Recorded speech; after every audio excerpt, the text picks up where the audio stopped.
ABP news आपको रखे आगे। पश्चिम बंगाल की बड़ी खबर है। सौरव गांगुली आज हॉस्पिटल से डिस्चार्ज हो गए हैं। 5 दिन तक वो वुडलैंड हॉस्पिटल में एडमिट थे। उनको 2 जनवरी को हल्का हार्ट अटैक हुआ था। उसके बाद उनकी एक छोटी सी सर्जरी हुई। एंजियोप्लास्टी के बाद आज 5वें दिन उनको वुडलैंड अस्पताल से डिस्चार्ज किया गया। अब से कुछ देर पहले वो घर पहुंचे हैं अपने, और घर पहुंचने के बाद उन्होंने तमाम मीडिया कर्मियों से बात की, अपने प्रशंसकों का हाथ बढ़ाकर अभिवादन भी किया। सौरव गांगुली हमेशा चौंकाते रहे। जब टीम इंडिया में आए तो शुरू में चले नहीं, लेकिन जब चले तो ऐसा चले कि टीम इंडिया का कायाकल्प कर दिया। टीम इंडिया में कोरोबो, लोड़ोबो, जीतोबो वाला जज्बा भर दिया। अभी वो राजनीति में आने को लेकर कुछ नहीं कह रहे हैं, लेकिन बीजेपी को छोड़कर सभी पार्टियां कह रही हैं कि सियासत के अंगने में दादा का क्या काम।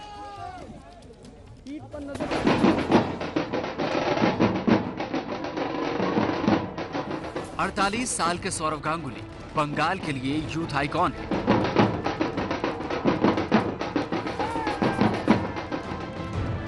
इसीलिए उनकी तरफ टीएमसी की नजर रहती है तो बीजेपी भी उम्मीदों से देखती है।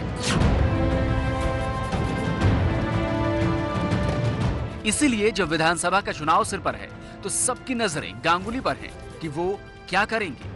क्रिकेट की सबसे बड़ी संस्था बीसीसीआई को चलाएंगे या चुनाव के बाद बंगाल चलाने की हसरत लिए राजनीति में आएंगे। क्रिकेट सबसे बड़ा है। जब भारत के लिए खेला वो सबसे बड़ा था मेरे लिए। भारत की कप्तानी मेरे लिए सबसे बड़ा था। उससे बड़ा कुछ नहीं हो सकता। ये मेरे लिए इज्जत है। मैं ठीक तरीके से चलाने की कोशिश करूंगा। सबके साथ मिल के चलाने की कोशिश करूंगा, क्योंकि ये बोर्ड सबका है। मैं मेंबर्स का रिप्रेजेंटेटिव हूँ प्रेसिडेंट की तौर पर। गांगुली बार बार राजनीति में आने की खबरों से इनकार करते हैं, लेकिन बार बार का इनकार कई बार इकरार में भी बदल जाता है। अगर बीजेपी टीम इंडिया को आक्रामक बनाने वाले सौरव गांगुली पर दांव लगा रही है और चाहती है कि दादा उसके झंडे तले आ जाएं, तो इसके पीछे कई कारण हैं। पश्चिम बंगाल में गांगुली की वही लोकप्रियता है जो तमिलनाडु में रजनीकांत की है। टीम इंडिया के पूर्व कप्तान सौरव गांगुली आज के बंगाल की अहम पहचान है। राज्य के करीब 35% युवा वोटरों के लिए गांगुली एक हीरो की तरह है।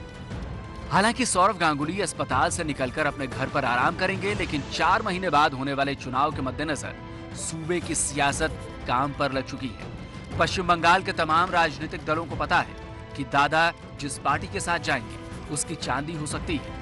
इसीलिए कांग्रेस हो या लेफ्ट या टीएमसी, सभी एक सुर में कह रहे हैं कि दादा कहीं नहीं जाएंगे। वो खिलाड़ी हैं और खेल पर ध्यान देंगे। ক্রিকেটের মহানায়ক সৌরভ গাঙ্গুলিকে নিয়ে বাংলায় যারা রাজনীতির কারবারি তারা কারবার করবার চেষ্টা করেছেন। কখনো টিএমসি করেছেন, এখন বিজেপি করার চেষ্টা করছেন। তা ক্রিকেটের মহানায়ককে মহানায়ক হিসেবে আমরা তাকে দেখতে চাই। तमाम राजनीतिक दल अपने हिसाब से फील्डिंग कर रहे हैं कि दादा के बल्ले से टकराकर निकलने वाली सियासी गेंद किधर जाती है, और अगर राजनीति में गांगुली आते हैं तो कब आते हैं। ऐन वक्त पर बड़े फैसले लेने में महारत हासिल है चैंपियन खिलाड़ियों को, और क्रिकेट के मैदान पर ऐसा बार बार करने के बाद अब क्या राजनीति के मैदान पर भी सही समय पर अपना कोई फैसला बताएंगे सौरव गांगुली। फैसला तो उनको ही लेना है, लेकिन फैसले पर नजरें हैं समूचे बंगाल की। गांगुली देर से आते हैं लेकिन दुरुस्त आते हैं। अपने क्रिकेट करियर में उन्होंने इसे बार बार सच करके दिखाया है। 1992 में क्रिकेट करियर की शुरुआत में सिर्फ एक वनडे मैच खेलने के बाद टीम से बाहर कर दिए गए थे गांगुली, लेकिन क्या शानदार कमबैक किया 1996 में, जब डेब्यू टेस्ट में ही लॉर्ड्स के मैदान पर उन्होंने शतक लगाया था। मैच फिक्सिंग में जब भारतीय टीम के ऊपर से लोगों का भरोसा खत्म हो रहा था, तभी बीसीसीआई ने सौरव को भारतीय टीम का जिम्मा संभालने को दिया और प्रिंस ऑफ कोलकाता ने कमाल कर दिया। तभी दुनिया ने उनके नेतृत्व की क्षमता को देखा, और दूसरा टीम मैनेजमेंट। राजनीति में भी ये दोनों हुनर जरूरी है, और इसलिए दादा पर सियासतदानों की नजरें हैं। देखिए, सौरव गांगुली बंगाल का और इंडिया का एक फिगर है, एक नेशनल नेम है और बंगाल का एक गर्व है। पर्सनली हम सीएबी से बहुत दिन से है, इसलिए उसके साथ मेरा पर्सनल रिलेशन भी बहुत अच्छा है। सबसे पहले तो उसका सुस्त और दीर्घ जीवन हम लोग ये प्रे करते हैं ऊपर वाला का सामने। और दूसरा बात ये बोलेंगे, तृणमूल कांग्रेस जो है, Trinamool Congress neither in believes in using agency before election not it believes in giving pressure to anybody, क्योंकि तृणमूल कांग्रेस के लिए अकेली ममता बनर्जी जी काफ़ी है। लेकिन इधर उधर से आपका मीडिया से, पेपर से जैसे सुनने में आता है, सुन के कभी कभी लगता है कि एक डॉक्टर होने के नाते शायद कुछ प्रेशर उसके ऊपर था, इसका नतीजा ऐसा हो रहा है। लेकिन सौरभ गांगुली को कोई प्रेशर देना नहीं चाहिए। सौरभ गांगुली बंगाल का एक फिगर है, बंगाल का एक गर्व है, उसको उसी तरह से रहने देना चाहिए। वो डॉक्टर हैं क्या, उनको कैसे मालूम चला? उनका दिल में 3 छेद पकड़ा गया है। भगवान का शुक्रिया है कि समय पर ट्रीटमेंट शुरू हो गया और वो सेहत उनकी सुधार रहा है।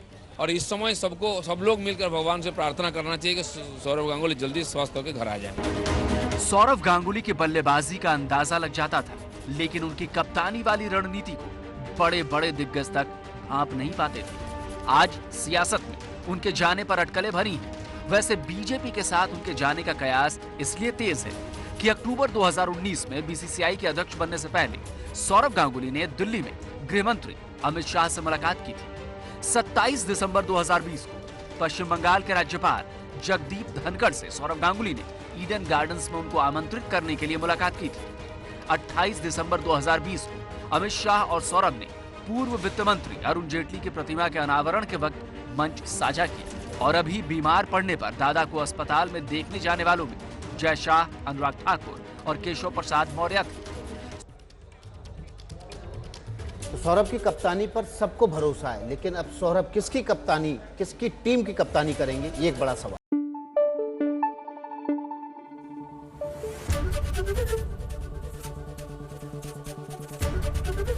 एबीपी न्यूज आपको रखे आगे।